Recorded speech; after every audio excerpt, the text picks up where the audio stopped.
प्रणाम. आज माझ्याकडे तुमच्यासाठी, मी म्हणालो खरं तुमच्यासाठी, पण तुम्ही काय असलं पाहिजे? तुम्ही मोदी भक्त असले पाहिजेत. भक्त हे लोक गाढव आहेत. अरे भक्त कोणाचे असतात? देवताचे असतात, दैवताचे असतात, सत्पुरुषांचे असतात, योगी पुरुषांचे असतात. त्यामुळे भक्त ही शिवी, नालायक साल. भक्त ही शिवी केली यांनी. मोदी भक्त ही शिवी केली. लांछन आहे त्यांच्यावर. तू तुमच्या जिनगाणीवर की भक्ती या शब्दाची विटंबना करता लेको. असो, जाऊ दे. मला राग आला की मी असं भरकटतो जरा. पण मोदी भक्त जर तुम्ही असाल, चांगल्या अर्थाने आपण म्हणतोय, गाढवांच्या अर्थाने नाही, मोदी भक्त असाल, मोदींवर प्रेम करत असाल, मोदींवर त्याला आदर वाटत असेल, मोदी यांच्याशी या देशाचं भवितव्य निगडीत आहे याविषयी तुमची खात्री असेल आणि त्याप्रमाणे तुम्ही जर वागला असाल, आता मोदींची भक्ती करायची, आराधना करायची, उपासना म्हणजे फार सोपा मार्ग आहे. फार सोपा मार्ग आहे. जसं आपल्याकडे म्हटलं जातं की पांडुरंगाचं नुसतं नाव घेतलं तरी आपल्या जीवनाचा उद्धार होतो. बाकी काही करावं लागत नाही. तुम्ही वारी करा, करू नका, फक्त आहात तिथे विठ्ठलाचं नाव घ्या, तुमच्या सगळ्या मनोकामना पूर्ण होतील, तुमच्या जीवनाचा उद्धार होईल.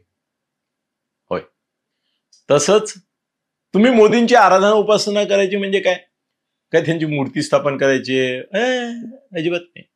काय त्यांचं देऊळ बांधायचं? बिलकुल नाही. त्यांची काय घरात प्रतिमा ठेवून काय पूजा करायची? अजिबात नाही. त्याला काय हे करायचं? नाही नाही नाही. जेव्हा तुम्हाला मग ती स्थानिक स्वराज्य संस्था असो, जेव्हा ती आमदारकीची म्हणजे विधानसभेची निवडणूक असो, लोकसभेची निवडणूक असो, तुम्हाला त्यावेळेला फक्त मोदी उपासना, आराधना, प्रार्थना आणि यासाठी फक्त एकच गोष्ट करायची, ती म्हणजे भारतीय जनता पक्षाला किंवा होय, कारण आपले शिंदेसाहेब पण मित्र आहेत, अजित पवारांबाबत सुद्धा ते महायुतीत असल्यामुळे त्याबद्दल आपल्या मनात आस्था आहे.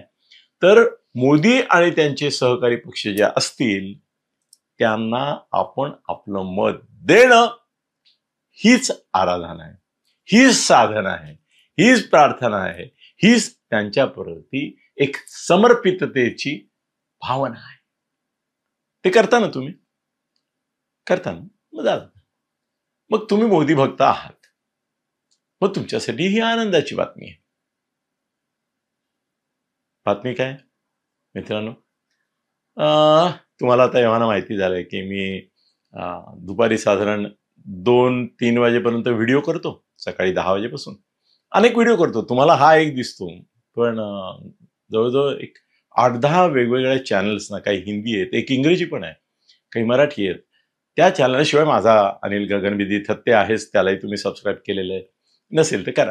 तर मी 2 नंतर जो निघतो तो रात्री 11-12 वाजेपर्यंत कधी पत्रकारांना, कधी नेत्यांना, कधी वेगवेगळ्या संघटनाच्या प्रमुखांना असं जाऊन भेटतो. रोज किमान एका माणसाला संध्याकाळी चहासाठी भेटायचं आणि एकाबरोबर रात्री जेवण घ्यायचं, असं माझा नित्यक्रम असतो. तर सुदैवाने परवा असं झालं की मी एका संघ परिवारातल्या पहिल्या टॉप 3 मध्ये आहेत, ते टॉप 1 नाही, टॉप 1 अर्थात मोहन भागवत आहेत, नंबर 2 वर होसबाळे आहेत.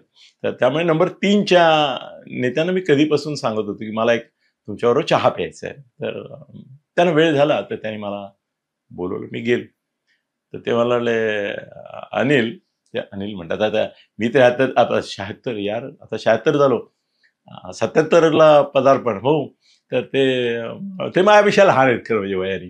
ते मला म्हणाले की अनिल, आता 2 मित्र एकमेकाला अनिल म्हणतात नाही, तर अनिल, एक तुला मोदी किती आवडतात मला माहितीये, तर तुला एक आनंदाची बातमी देतो. ते म्हणाले की मोहन भागवतांनी स्वतः ही प्रस्ताव नको म्हणू, कारण तो प्रस्ताव औपचारिक मीटिंगमध्ये असतो, अनौपचारिक मीटिंगमध्ये आमच्या सूचना केली आणि ती सगळ्यांनीच अर्थात शिरोधार्य मानली.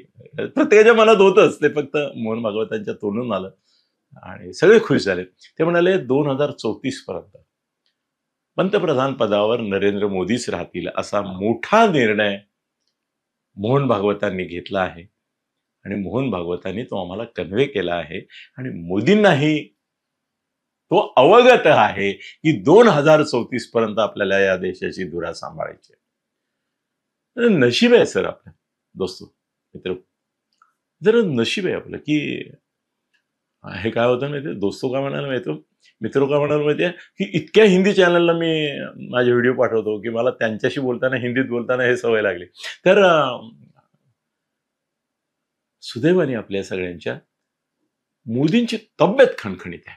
आज जगामध्ये मी एक चॅट जीपीटीला एकदा विचारलं की वयवर्ष 80 किंवा तत्सम असलेले किती लोक निम्या देशांच्या प्रमुखपदी आहेत. तर यादी काही तुम्हाला माहिती आहे, पण इतकी मोठी यादी आली की जवळजवळ जगातल्या 23 देशांचे राष्ट्रपती किंवा राष्ट्राध्यक्ष हे चक्क 80च्या पुढे आहेत.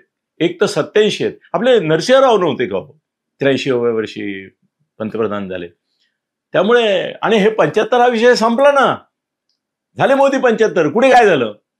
हे आपले काँग्रेसवाले आशेवर होते की काहीतरी 75चं लागू करा असं म्हणत होते. मूर्ख आहेत, आखला नाही तो, आखला नाही. तर त्यामुळे 75 पुढे चालू झाले, पण आता 2034 पर्यंत ते राहणार आहेत हे नक्की झालं.